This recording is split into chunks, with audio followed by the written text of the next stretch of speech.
Hey there, welcome to episode 37 of the Let's Innovate for Vegas audio program. I am your host, Managing Director of the Innovate for Vegas Foundation, a Nevada nonprofit, public charity, 501c3 determination, just over 1 year ago. Today, speaking of years, today is November 2nd, 2023. It is late in the evening. It is, my voice is failing. I may be extra raspy. We'll see. The allergies of Vegas are strong. Will I be stronger? Good question. Today we are talking about the mysteriously named Project ACT. Project ACT was conceived before the great rug pull of 2023, which I'm sure you have not heard about. Maybe you have, but you probably have not. Perpetrated by the likes of Code for America. We set out 1 year ago, approximately, to, without knowing that this was going to happen, to assist other cohorts similar to, at the time, Code for Vegas Foundation, which was a reboot of Code for Vegas. We rebooted it as an independent organization, and we hoped to help others do the same if they wanted to become independent. With the benefit of hindsight and a sense of the current state of affairs, it is transforming or migrating to something else with the same acronym. There are a couple of show notes to peruse if you're bored. Show notes with the links to peruse. One of them is from the CFAWorkersUnited.com website. It is an article from September 11th. You can leave the relationship with that date to your own devices.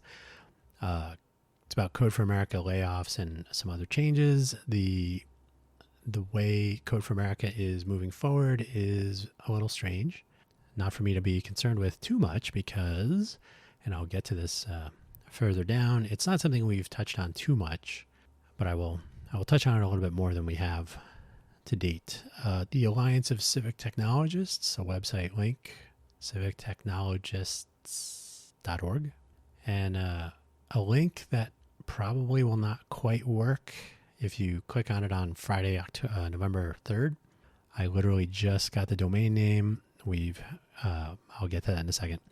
But project-act.info, it will actually not be, it will be an info website. It will probably be much more about the autonomous cohort tessellation data that we capture, but I'll get to that. Hang on.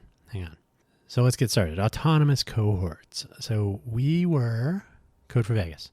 Before my time, I had just relocated to Las Vegas from Silicon Valley. I met Sean Looker and Ryan Quinn at the Work in Progress co-work space in the garage. I had heard Sean Looker's name, Looker, as in he's quite a looker. We've had him on this podcast. Why? Because he is one of our directors on our board of directors. So at the time, he was the co-founder, co-captain with Ryan. Haven't heard from Ryan, so Sean, still around in Tennessee, I believe. At the time, he was a Zappos employee, and he was helping to drive the Code for Vegas. I don't think they were using the word brigade at the time, but they were part of Code for America. They basically were driving the open data efforts in collaboration with the city of Las Vegas. That open data goes on today. We'll talk more about that at some point.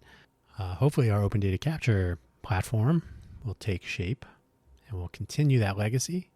Either way, Code for Vegas at the time, Sean and Ryan working on these projects. It was definitely Code for America. I don't believe it was the same infrastructure configuration. I don't know if they were using the word brigade. The agreements, the MOUs, the technical details were not the same as they would become over the years.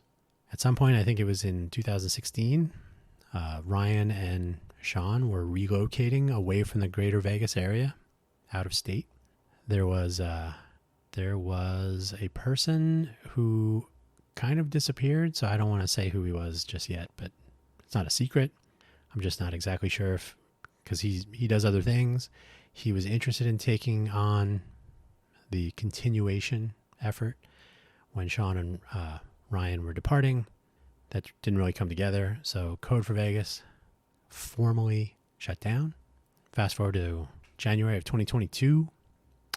David Kim and myself had a discussion with Mary Norris, a name you will have heard already and will hear again, regarding our desire to reboot Code for Vegas. We had a Zoom call. I had a Zoom call with some of the Code for Hawaii people who were driving brigade development, brigade onboarding, to brigade relations, who knows. They also lived in Hawaii, so I attended a virtual meetup, Code for Hawaii.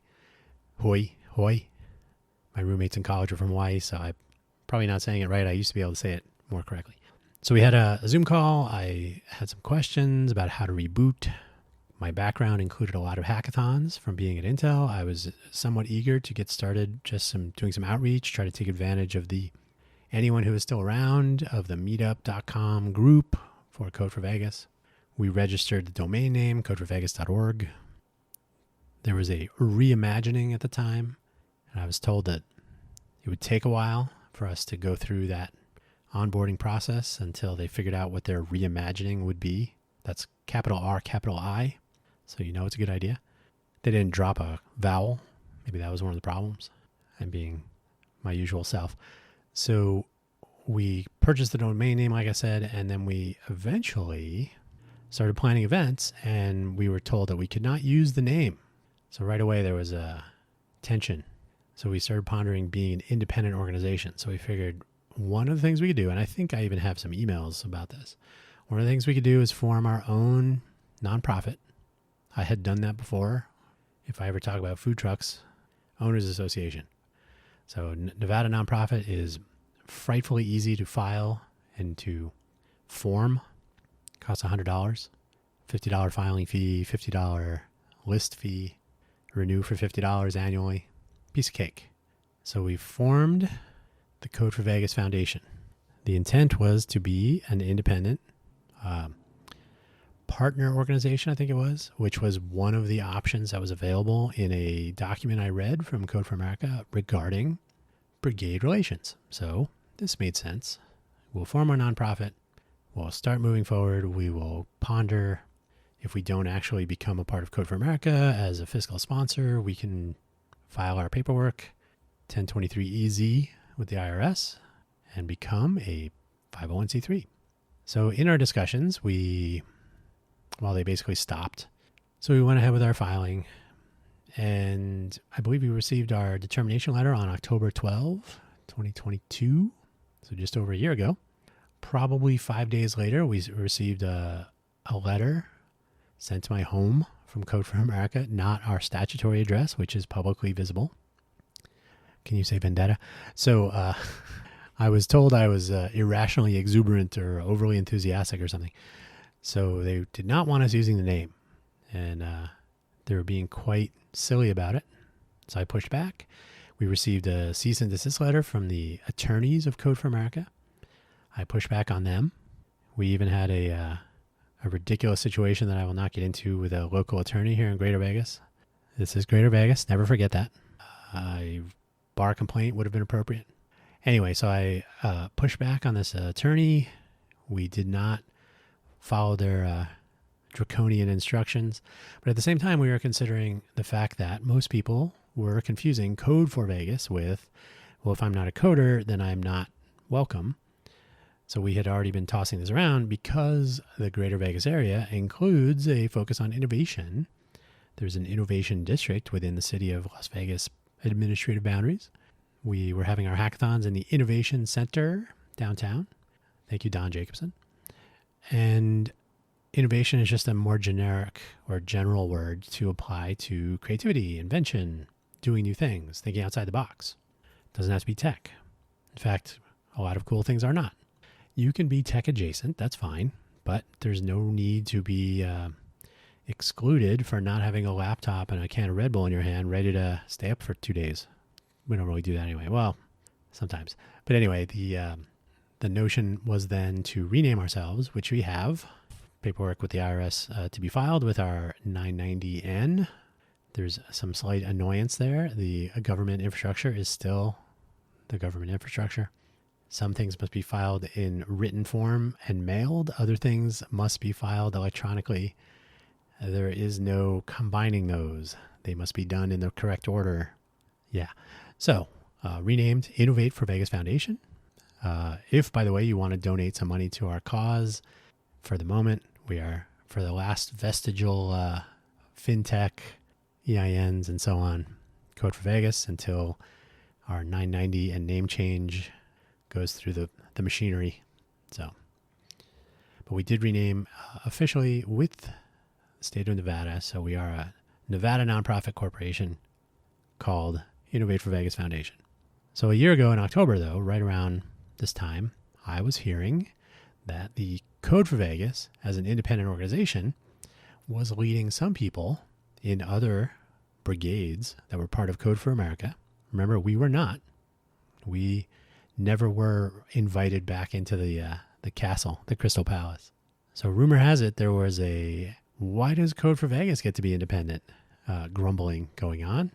This may or may not have upset some people, ruffled some feathers, as the saying goes, which may or may not have led to those written word exchanges about ceasing and desisting, changing our name, and so on. So to be clear, we changed our name to accommodate our local innovators, to be more inclusive. I was more than happy to argue with Code for America, although later it would turn out that it's a bigger argument than I would have guessed. Anyway, so right around that time, Mary Norris, who has since, in the interim, joined our board of directors, so Sean, Mary, and myself are our very small, lean, and effective board of directors for the Innovate for Vegas Foundation. Mary and I were having a discussion a year ago. How come Code for Vegas gets to do this? And I said, we should help other brigades become independent. It's not really that hard. So me being me, I wanted to come up with a cool acronym. So Project ACT version 1 was born. I created a repo on GitHub, created a little icon with a little broken chain, and autonomous cohort transformation was the goal. So helping people become autonomous, self-directed, not being given projects to work on by paid employees of a draconian organization, et cetera, et cetera.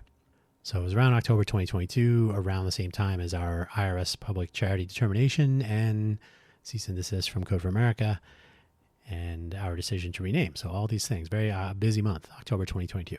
So we wanted to help and support with our moral and experiential inputs the brigades who wanted to do what we had done. And I say technically Code for Vegas shut down. Code for Vegas Foundation started as an independent entity. So it would not necessarily have been identical, but something like that. So the autonomous cohort transformation effort. In early 2023, Code for America decided to sunset their brigade program. Surprise. Many brigades were left to their own devices, which was unfortunate. Code for America is a fiscal sponsor of these organizations. When they stop doing that, you are no longer entitled to tax-deductible donations and other benefits. Turns out if you're a public charity, if you're a 501c3, you get a lot of things that are quote-unquote free for nonprofits. When you read that, they are telling you specifically 501c3, even though they're implying it. They should be explicit about it. But technically, that's what they mean. So any nonprofit, hey, we're a 501c6 business league, or hey, we're a 501c4 political. No, you get no free stuff. So free Google Workspace, free discounted, free Canva, free Google Team, other discounts, etc. There's a ton of stuff if you're a 501c3. So when the fiscal sponsorship goes, so goes any sort of free or discount benefits that go along with that. And since Code for America was paying for Slack and Google Workspace, from what I understand, for many of these organizations, all that goes away. In addition, they wanted everybody to leave their names behind. So if you're Code for Philly or Code for Hawaii or wherever you are, you can go now, but leave your name. So if you've developed a following, a presence in your local communities or on the national stage, you don't get to keep that. Due to the nature of the beast, it is what it is. I believe that people were signing MOUs at some point, that the name had to fit their requirements, that they retained the rights to those names, hack for, code for, etc. So you must leave your name at the door when you leave, and don't let the door hit you on your way out. project participation and interface to municipal partners. If you were working on reimagining 911, I think it was, the child tax credit application for Puerto Rico, there are many more. There are some programs to seal records for cannabis convictions, and there's a number of things, and they are good projects, and they are probably at larger scale than community, so city or county or even state, maybe working across multiple states. So they were intricate projects that having a single point of contact made sense, of course. The nature of the beast, as they say. Procurement is the name of the game when it comes to government agencies and the government itself. So losing that means that cohorts, not brigades anymore, cohorts are sort of on their own. Well, that's what we're doing anyway. So again, there are a couple things that we can start talking about as far as our efforts, hence autonomous cohort transformation. The rug pull got delayed until the end of 2023, but guess what? We are almost at the end of 2023. There's an ACT organization, the Alliance of Civic Technologists. I mentioned their website, civictechnologists.org, linked in the show notes. They have a Discord server.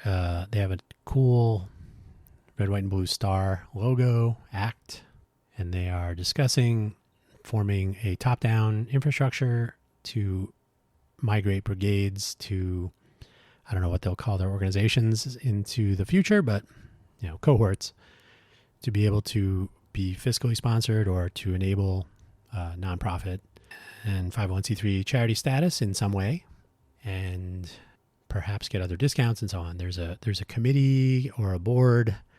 They are pursuing these things en masse with multiple steering participants, leads, local leads of different cohorts, captains, and so on. We, on the other hand, are bottom up. One of the things that I found somewhat offensive about Code for America, there's a tweet somewhere, perhaps. Do those even exist anymore? I reached out to the CMO of Code for America when I saw a press release about the child tax credit platform, program, web app that had been launched, and it mentioned some people at Code for America and did not mention by name the volunteers who had worked on it. Now, something we had discovered early on in our interactions with Code for America, Code for America had paid employees of Code for America, giving program management, project management, direction in general to unpaid volunteers. So I found this to be somewhat problematic, but in the name of coordinating collaboration, okay. Arguably, the Code for America organization is paying for or enabling the function of a local brigade. Volunteer time is still gold. I didn't really feel that they were fully appreciating that, but what did I know? We were not part of it, so we're outside looking in. But I asked, why was there not or actually I asked, how do we find out who the volunteers were? Why are they not named? And the response, if it's not still up there, I will always remember it. I think I have a screenshot of it somewhere. It's not a big surprise, and it's not overly controversial. It was that they don't really keep track of the individual volunteers because they come and go, and that if I were to email the person at Code for America, that they would get me a list eventually, words to that effect. And so the problem with that is that volunteers get very little else. They must be recipients of full attribution, because if I would like to express my gratitude in whatever form, financial, maybe a job, hey, I want to hire the team that built this. Who are they? If the answer is we don't know, that is the wrong answer. So I think in the long term, this is a good thing for the brigades, but that's my opinion. Probably unpopular for now. We'll see. In the meantime, our bottom-up approach is to be independent. Autonomous cohort. That's us. For the moment, it's more me than us. This is a problem I'll touch on towards the end, is participation. So the thought occurred to me, hey, Mary, we should do Project ACT again. I already have the icon. So we can talk about transformation. Maybe some cohorts, maybe some organizations won't want to be part of the civic technologists for whatever reason. Maybe they just want to go independent. Who knows? So we can still look in that direction. Maybe provide some not legal advice, not tax advice, not meaningful advice, merely opinions. But more interesting to me, what if instead of a top-down central planning infrastructure, a la Code for America, what if the individual organizations in different geographical areas could tackle problems near them in their communities? That's what we were doing. And by the way, our purpose statement, very complicated. Our purpose on our paperwork, filed with the state and the IRS, to enable and encourage ideation, innovation, and implementation to make our communities better. That's it. Could be anything. Could be an app. Could be a stew. Could be a tune. Could be a cool poster. Could be anything. Making our communities better. So if any cohort, anywhere, organization, I'm going to use the word cohort. It's my favorite. Cadre, org, group, gaggle. If they want to work on projects around their communities to work on maybe organizing how people engage with their city council or their city staff, or meetups or safe sidewalks, or our open transit project, for example. Some projects are highly focused on issues, gaps, problems that we each see around us, seeing ourselves or hearing about it from friends, family, colleagues, neighbors. So working on projects around us makes sense. If you're going to volunteer your time, ideally you will see some return on that. And if the organization you were volunteering for before wasn't going to give you credit, hopefully if you help your communities with your efforts, your communities are made up of people who will recognize that, maybe will recognize you, and will reward that time with appreciation by name, possibly financial, possibly employment, who knows. But the fact is, volunteer time should be treated like gold, should receive as much sunlight as possible. That's how gold is shiny, right? Transparent attribution is the name of the day. So we get to decide that, not a central planning organization in another place making decisions on our behalf. So the bottom-up approach to me makes a lot of sense in this regard. Our reach is smaller, but our self-determinism is stronger and I think more valuable. As a volunteer organization, we are not trying to make money. We're trying to enable local innovation by our local innovators. We're trying to make our communities better. As I said, we're trying to think locally. So if we are bottom-up, we're autonomous, and we work independently, but we also don't have enough volunteers that are willing to participate initially or to return and continue participation on projects, what are we going to do? Well, in my brief travels over the last 6 months or so, I've began to hear similar stories from other organizations around the United States. Anecdotal, no real stats, but there seems to be a combination of things. One, maybe post-pandemic malaise, maybe job market weirdness, inflation, economy, global strife of late, which I'm not making light of, but I mean, there's a lot of things going on and they don't always enable the free time that one needs to properly focus on and give time over to volunteer projects. So could be something we survey people about.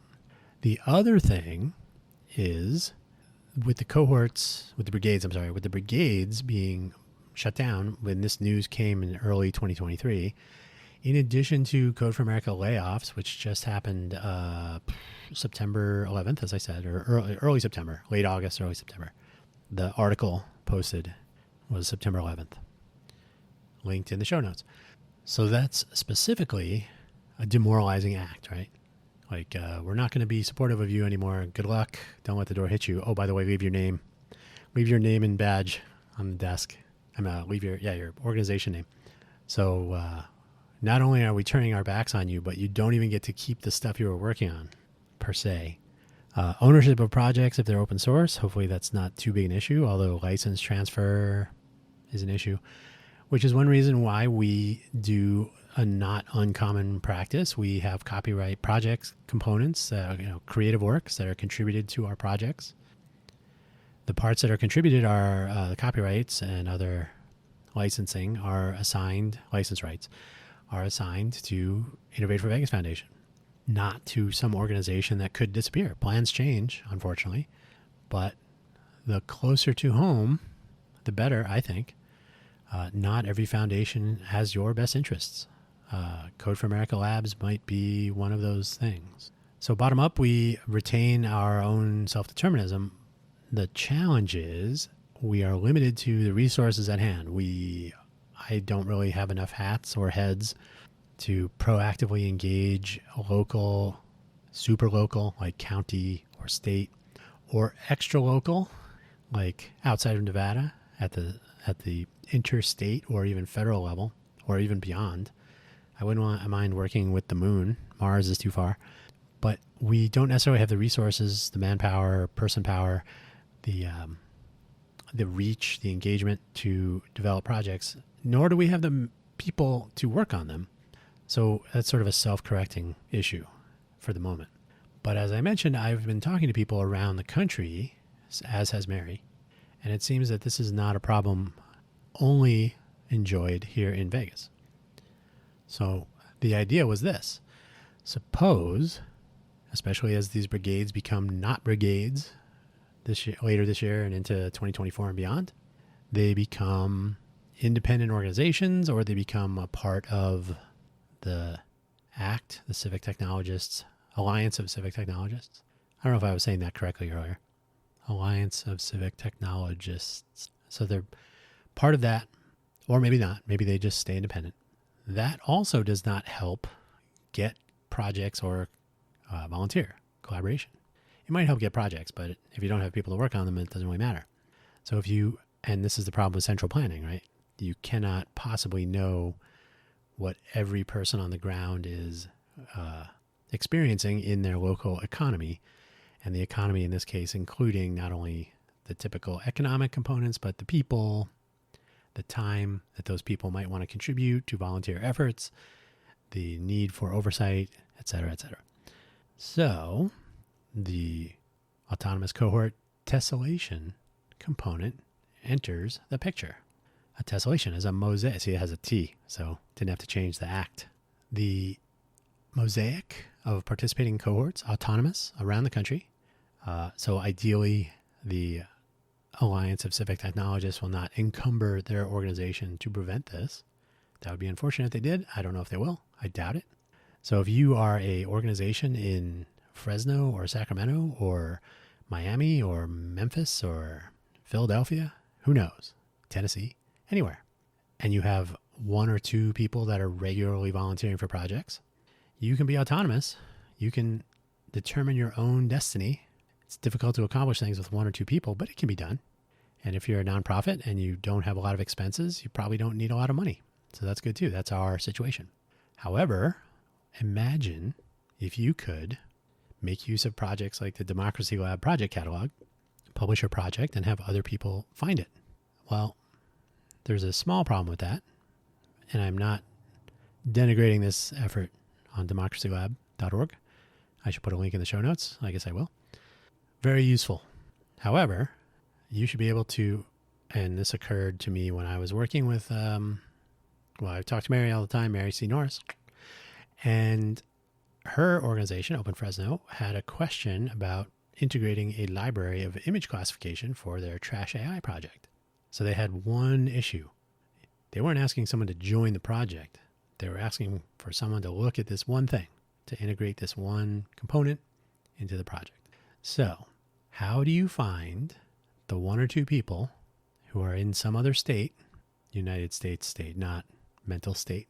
How do you engage with them, or how do they discover you if they were to say, I have some expertise in integrating that library for those uses.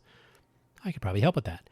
Now, if they only saw the Trash AI project, they may not immediately think, oh, they probably could use my help with this one integration issue, literally issue. I don't really have the time to commit to another project. I don't want to join another project. I don't want to take the time to read about that project. But if I knew that they had this one issue that I could actually help with, because I've already done this, maybe I could do that. So the tessellation of autonomous cohorts could, as part of it, be a publication and discovery scheme of issues in addition to projects, in addition to organizations and people. So it's a superset of a project catalog. As it happens, Hacktoberfest 2023, the 10th year in a row, just ended It was something I wanted to participate in. However, this was further inspiration. I have to admit I was too busy.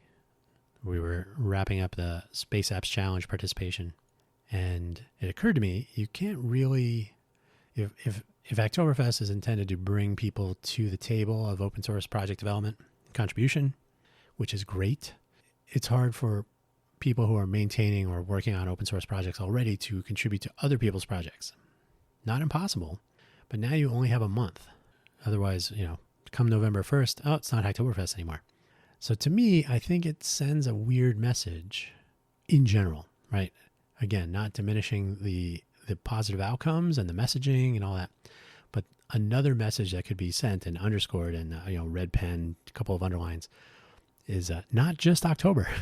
So I did propose, though, that by way of introduction, people in soon-to-be former brigades could participate in Hacktoberfest and work on projects that are in flight in other soon-to-be former brigades. This would be sort of a test run at engaging with other brigades at the issue level. So if you look at how Hacktoberfest works, you tag your project to participate. So if you have a repository on GitHub or GitLab or however you enter the 31-day catalog, you can actually say, here are the issues that you work on. A good first issue. There's a kind of a de facto standard of sorts on GitHub, at least, to point people to, hey, if you want to contribute to this project and you're just getting started, start here, that kind of thing.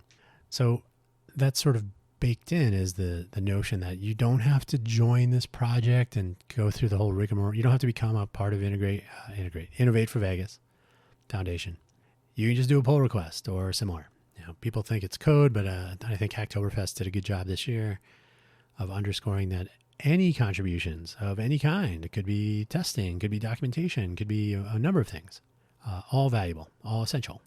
Anyone who thinks real projects are code only has probably been having an awful experience in the world. So they were extending their welcome to more than just coders, which is great.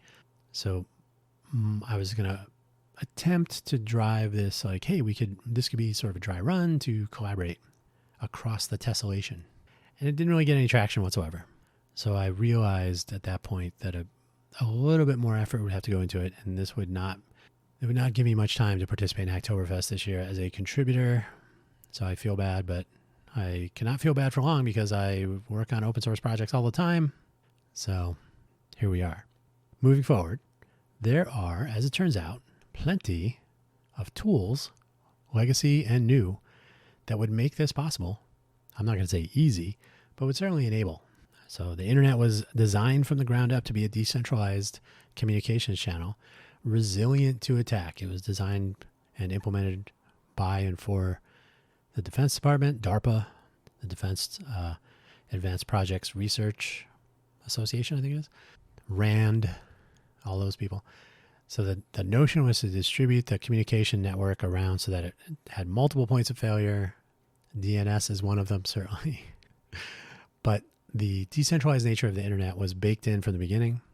The semantic web, some pieces of which are still in use today, includes things like DOPE. I don't know how you pronounce it, DOAP. The description of a project. It's a reasonably straightforward resource description framework, RDF, structure that can be expressed in XML or JSON LD. You can describe your project, description of a project. It's right there in the name. So now you can have one file. You can certainly parse a GitHub repo and get the description and the README and stuff, but you have a semantically defined, extensible, but a semantically machine readable document that you can read, capture, locate, discover, and figure out what projects are where.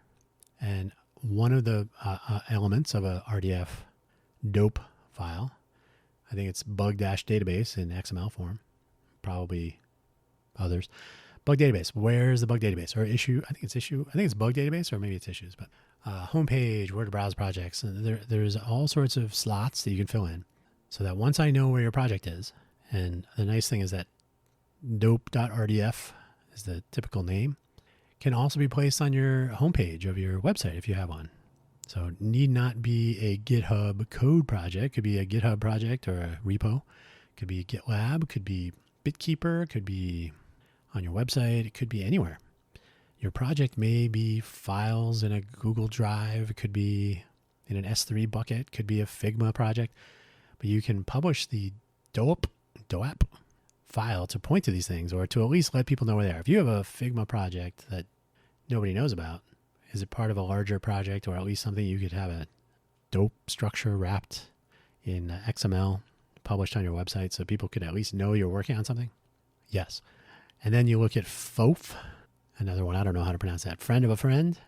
It allows you to publish information about you, or more appropriately in this case, your organization, your autonomous cohort, and link to others. See, friend of a friend. So if, for example, if Innovate for Vegas publishes a fof.rdf file on our homepage, and we point to ourselves, obviously, and then to Open Fresno and Code for Sacramento, point to their homepages or their GitHub repo, organization, top-level repo, hopefully their homepages. So if we point to them and they point to us, and then they point to some others, and we point to our projects so that you can figure out what we're working on, and then the projects point to the issues, and then the issues are tagged with some well-known, this needs help. This is a open issue for public collaboration. So if we actually did all that stuff, it's not really much more than we're already doing. We use a discoverable infrastructure that already exists. It's been around for decades, literally. Probably the semantic web should make a comeback in some form. And in fact, schema.org uses JSON LD, not too dissimilar. It does have a sort of a semantic web feel to it, so something to think about.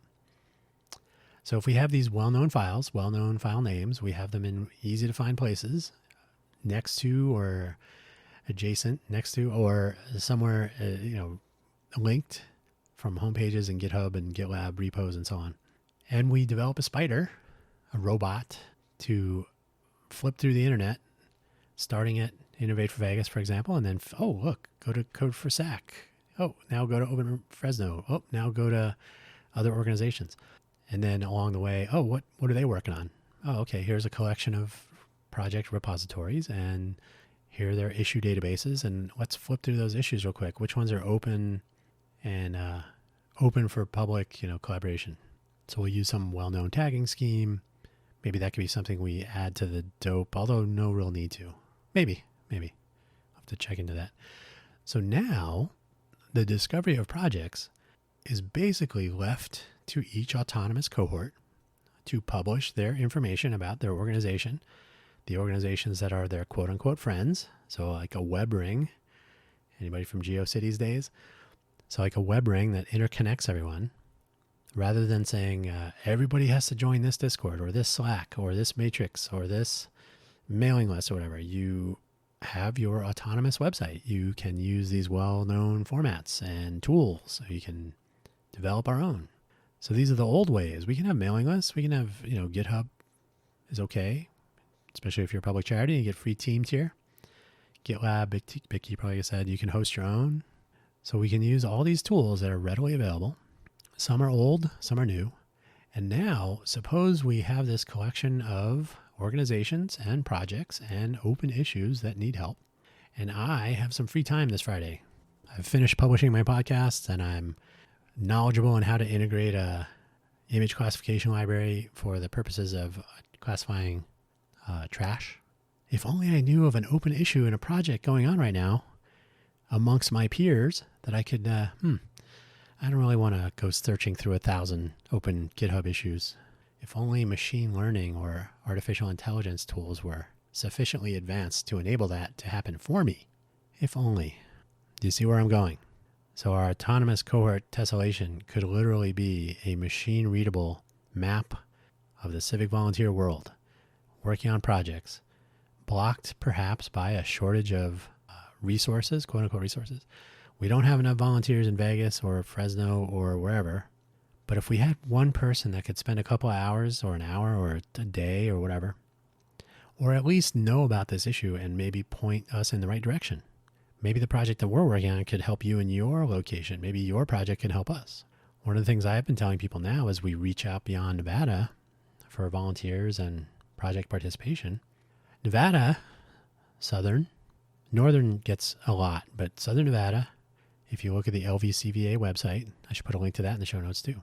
Las Vegas Convention and Visitors Authority keeps track of, I think they call it the research tab, numbers on city of origin, visitor volume, event participation, and so on. So we know from their website that the Southern Nevada, Greater Vegas area, probably mostly the Strip, but not necessarily, have approximately 40 million visitors each year at present rate. Current course and speed, 40 million. So if we start working on open source projects that are aimed at making our smart city smarter, which is our tagline, our projects may, if all goes to plan, be exposed to, be used by, be experienced by up to 40 million people each year. Will it be 40 million? Probably not. But it will be more than zero. Our projects are open transit to try to make our public transit system easier because guess what? People visit here. I've heard it from their own lips how horrible getting around this city is. It's true. If you're from a place with proper public transportation, Oregon, Washington, arguably the New York area, the tri-state area, places have good public transportation. Las Vegas is not one of them yet. Can we make it better? Maybe. Can what we learn here be applied to other places? Probably.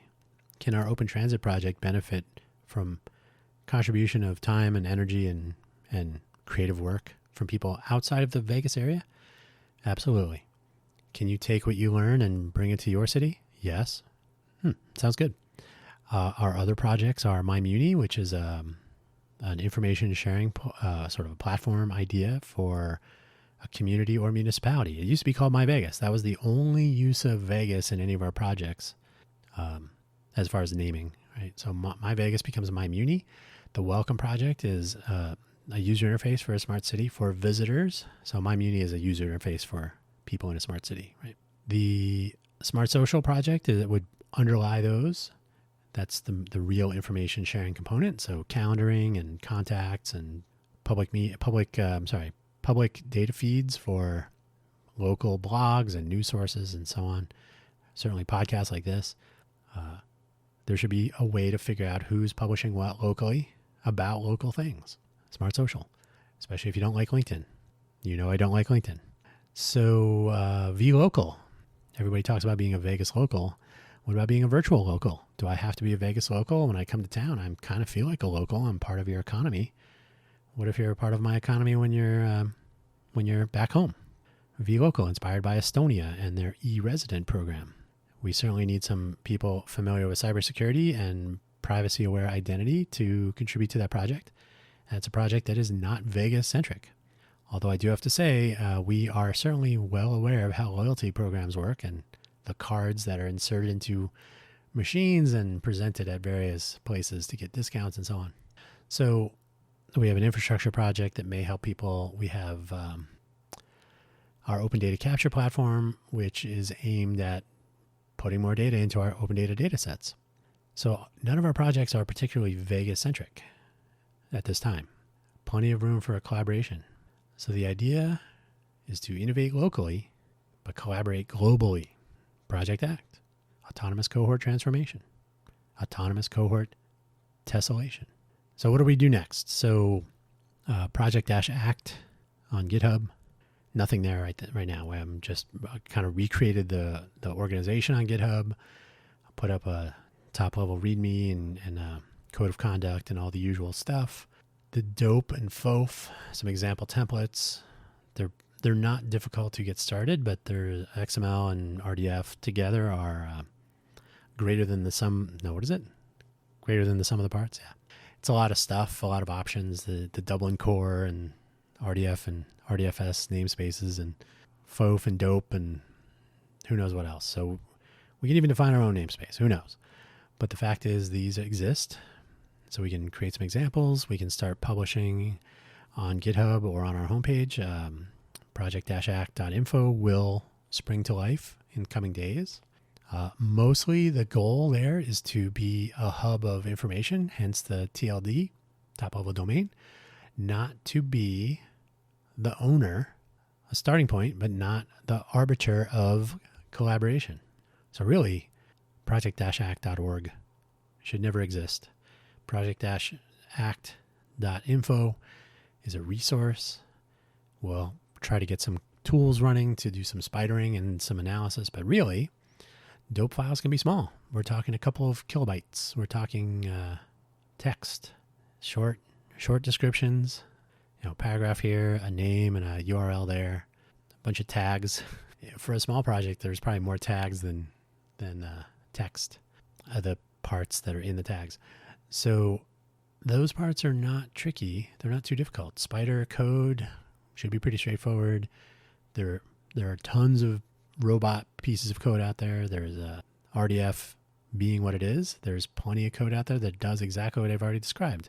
In fact, Apache Foundation, GNOME project, there are a few others. If you search for DOAP, D-O-A-P, you'll find an endless supply of projects out in the real world that are using these components. There's nothing new about what we're talking about, yet they work, which is nice.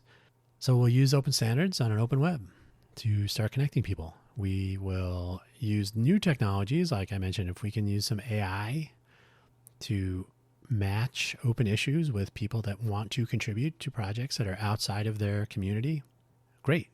The time is money. If you are a volunteer with time on your hands, you have the skills and wherewithal, and it doesn't have to be code. Hey, I'm working on a new cookie recipe for our community cookie thing. Do you have knowledge of cookies? Great. I'd love to contribute to that project. Use sour cream. Done.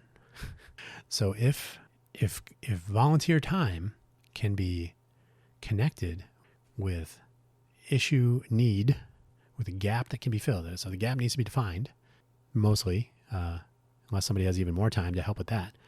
But if we can connect people with time to volunteer to issues, gaps, action required items that match what they are able to contribute using the tools of the day, rather than just handing over a million open issues with some tags and hoping for the best, then perhaps we will get more successful outcomes. People will feel that they can do work rather than trying to do work. So connect people who are already civic volunteers.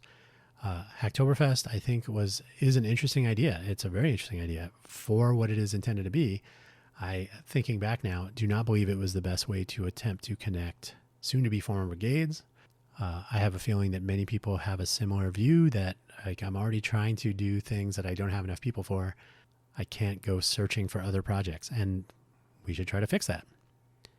We can also still invite people who are civic hacking curious to join in, similar to Hacktoberfest, but we have to get there first. So engaging with people who are understaffed, so to speak, in their own projects, saying, hey, if you'd be willing to contribute to my project, perhaps I could contribute to yours. Or in the classic fake description of how money was invented, it was invented to pay taxes, not for bartering. But there's always the notion of well, if I give you 2 pencils for your eraser, but you don't have an eraser, you need to go get an eraser from the person with 2 ballpoint pens, and they'll give you, this. So you have this whole triangular trade, or et cetera, et cetera. So if we can begin to enable that using old and new ways in a bottom-up collaboration management infrastructure, sort of a flat hierarchy. No hierarchy. Don't even look up holacracy. I'm not even going to go there. But I will posit today that Project ACT could be a thing, or if not a thing, the beginning of a thing.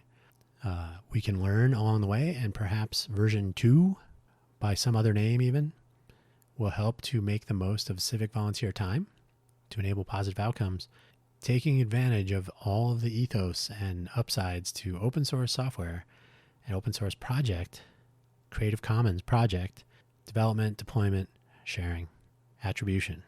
And ideally, as people contribute to projects in their localities and they are shared amongst others, the people that do spend the time, contribute their time, will receive some benefit, financial, karmic, perhaps a job, perhaps a patent, who knows?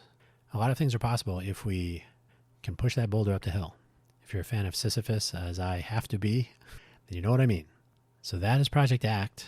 That is some of how we got here.